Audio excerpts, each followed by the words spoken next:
Dr. James, Diamond Physicians. Dr. James Pinkney hopes to completely change the way Americans use insurance and access their primary care doctors. Pinkney was a surgical resident at Cedars-Sinai Hospital in Los Angeles when he was introduced to a new form of medicine. So one night, I was taking care of a celebrity patient at Cedars, and at Cedars is a very different hospital. You kind of just do what your patients ask you to do. And they asked me to call their doctor, and it was like 11:30 at night. I said, sir, it's almost midnight. He said, I don't care, I want my doctor to know what's going on with me. I said, okay. Picked up the phone, called the doc, gave them the post-surgical issues, gave my report, and that was my first taste of concierge medicine. It was that experience that transformed him from celebrity surgeon to medical entrepreneur. This is an amazing concept. But when I went to bed that night, I was kind of thinking, like, how can I make this accessible to everyone and not just the super wealthy? Pinkney, Dr. James to his patients, who he refers to as clients, is the founder and CEO of Diamond Physicians. So we're trying to take medicine back to the 50s and 60s. So just like back in the day when you had your family doctor that would come and see you, do a house call, you could talk to them at any time, we're bringing that scenario back in 2015. So our clients, they have my phone number. They have my email address. They can call me anytime. It's truly 24 hours a day. Diamond charges a monthly fee for unlimited visits. The costs start at $45 for kids. Adults pay between $95 and $295 per month, depending on their age. We've got all types of clients. We've got clients that are uninsured. We've got clients that probably make $25,000 a year. We've got teachers. We've got engineers. We've got lawyers. We've got a Hall of Fame NBA coach. We have the entire gambit, and that's the beauty of Diamond. Everyone is treated the same. Dr. Anthony Lisi is the vice president at Diamond. He says a core principle in their practice is preventative medicine, which means offering advice on everything from diet to exercise programs, with the goal of keeping you healthy.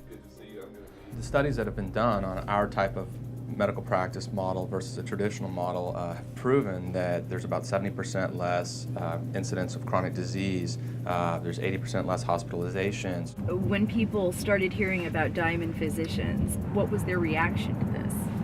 Well, the first reaction was, it's too good to be true. Is this for real?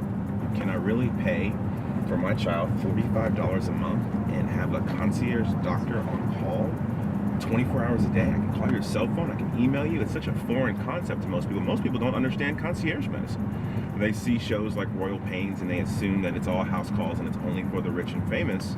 So we're fighting that stigma and those preconceived notions that concierge is only for the wealthy. And we want to obliterate those notions and let the world know that, hey, this model is for everyone. Yesterday, I got a text message at 2 p.m. from a frantic mom saying, hey, here's a picture of my son. He busted his head open skateboarding outside. Within 15 minutes, I met them up here and was able to take care of that. I couldn't do that in a traditional model. A typical physician on a Sunday afternoon would have said, hey, go to the ER, go to urgent care. Me, I can take care of them literally 24/7. If you're on call 24/7, how's your lifestyle? Yeah, we get that question a lot. Well, how do you do it? How can you be on 24/7? So I tell people, well, look at it this way. If I was practicing in the traditional manner, I would have to get here about 6:30 in the morning, clean up some charts from the day prior, work till 6:30, maybe not get a lunch, still have to chart on all those patients that evening when I get home. Diamond is part of a growing trend. When Ameriflex CEO William Short decided to abandon traditional health insurance and convert to a self-insurance program for his company, he included Diamond Physicians in his plan. I have 150 employees that I'm responsible for every 2 weeks for their payroll, and I offer health benefits to attract and retain the best talent. But it also becomes a business decision and a personal finance decision. And so in doing that, we looked at it and said, okay, we're going to go self-insured. We're going to put in our plan, but we are managing the claims below our stop-loss insurance plan. And who is the best person to be able to manage this risk? An expert. A physician is the best to manage individual healthcare risk, where the expense comes from. Short says patients must become consumers and learn to shop for their healthcare needs. The efficiency on it and the price point is huge savings. That is a big part of the cost of healthcare. is this artificial game that's being played in terms of getting to the true cost of care. What's the true cost of care, what's being reimbursed, and what people are willing to do it for. You know, the Affordable Care Act, unfortunately, forces the American people to buy a product that is subpar. You know, the insurance exchanges, it's not a great insurance policy, and it's expensive.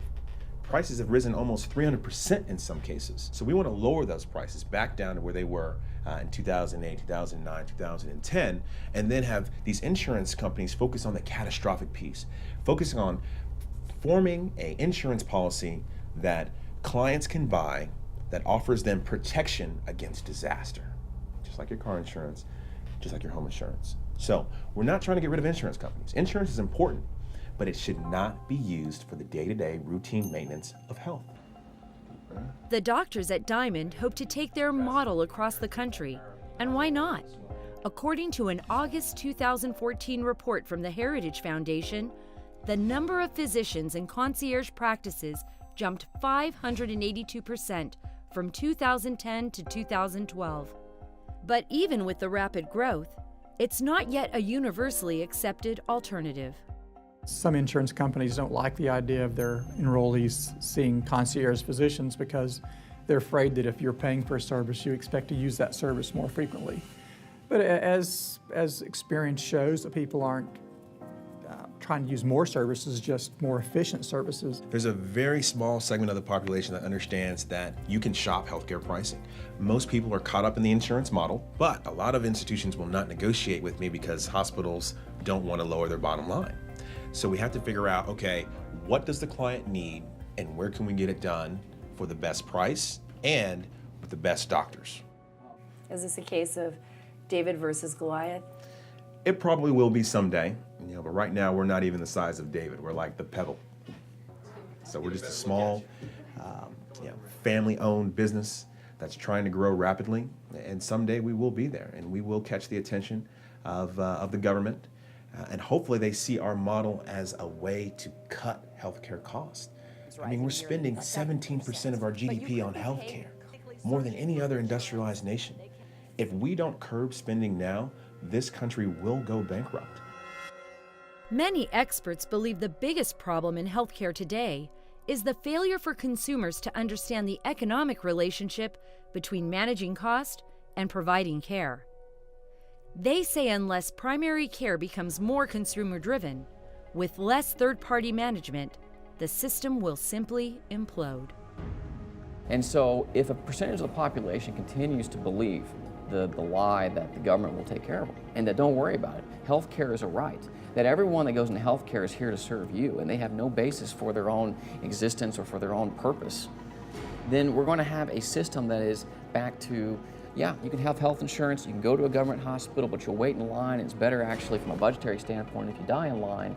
And what will lead to is the following. Either the government will come in and say, dear 65 million people that planned ahead, you are no longer going to be able to do that, and will outlaw the current process in terms of choosing what you want, choosing your doctor, choosing your plan, choosing your hospital.